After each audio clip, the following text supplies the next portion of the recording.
Afin de compléter votre document Excel 2010, vous allez devoir y saisir différentes données. C'est ce que nous allons découvrir dans cette vidéo formation.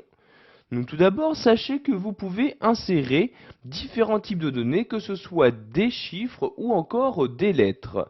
Donc pour pouvoir insérer une donnée dans une cellule, vous devez tout d'abord sélectionner la cellule en question. Donc par exemple, si je souhaite insérer une donnée dans cette cellule-ci, je clique tout d'abord dessus pour la sélectionner. Une fois celle-ci sélectionnée, je vais enfin pouvoir saisir la donnée que je souhaite. Donc par exemple ici, insérer mon nom de famille, je mets donc ici Moreau. Donc je l'écris donc à l'aide de mon clavier.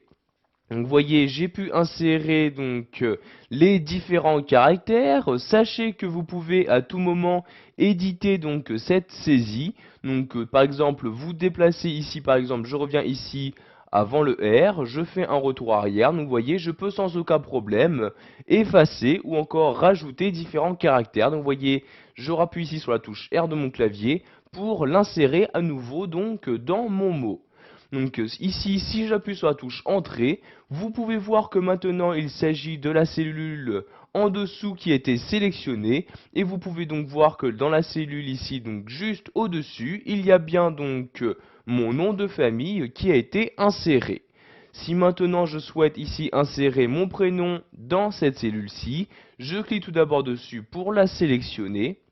Et j'insère de nouveau en utilisant mon clavier la donnée que je souhaite. Donc par exemple ici j'écris Albert comme ceci. Je reclique ici sur cette cellule-ci pour la sélectionner et pour y insérer ici une autre donnée. Donc par exemple ici cette fois-ci une donnée numérique. Je vais y mettre mon âge. Donc ici vous voyez 20 ans. Donc je pouvais mettre des espaces. Ici, rajouter des lettres, j'appuie sur la touche Entrée et voyez donc que ma donnée a bien été sélectionnée, donc saisie dans la cellule souhaitée. Vous pouvez à tout moment modifier le contenu d'une cellule. Donc par exemple ici, si je souhaite modifier le nom de famille, je clique ici sur la cellule et je peux ressaisir, toujours à l'aide de mon clavier, un nouveau nom de famille. Donc par exemple ici Robert. Et voyez donc que l'ancienne donnée a été totalement écrasée. Donc j'appuie sur la touche Entrée et voyez le nom de famille a bien été remplacé. Donc maintenant, nous allons voir qu'il est possible de répéter le contenu sur plusieurs cellules. Donc par exemple ici, si je souhaite répéter ce contenu sur les différentes cellules se trouvant en dessous, donc je fais tout d'abord un clic sur la cellule en question. Une fois ma sélection de cellules faite, vous pouvez voir ici donc ce rectangle noir qui apparaît tout autour. Vous allez vous rendre tout en bas à droite de celui-ci et cliquer sur le petit carré. Vous avez donc maintenant votre curseur qui ressemble à celui-ci.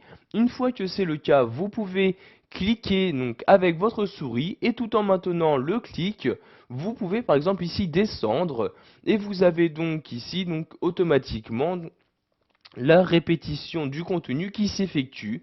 Donc vous voyez ici, il s'agit de données numériques, donc automatiquement il y a une incrémentation d'effectuer. Donc je lâche le clic de ma souris et vous pouvez voir donc que le contenu a bien été répété.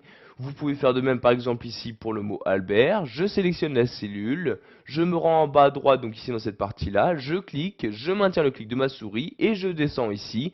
Et vous pouvez voir donc sur toutes les différentes cellules sélectionnées, le mot Albert sera donc répété. Donc je lâche le clic de ma souris et vous pouvez voir qu'un même mot a été répété sur plusieurs cellules en très peu de temps.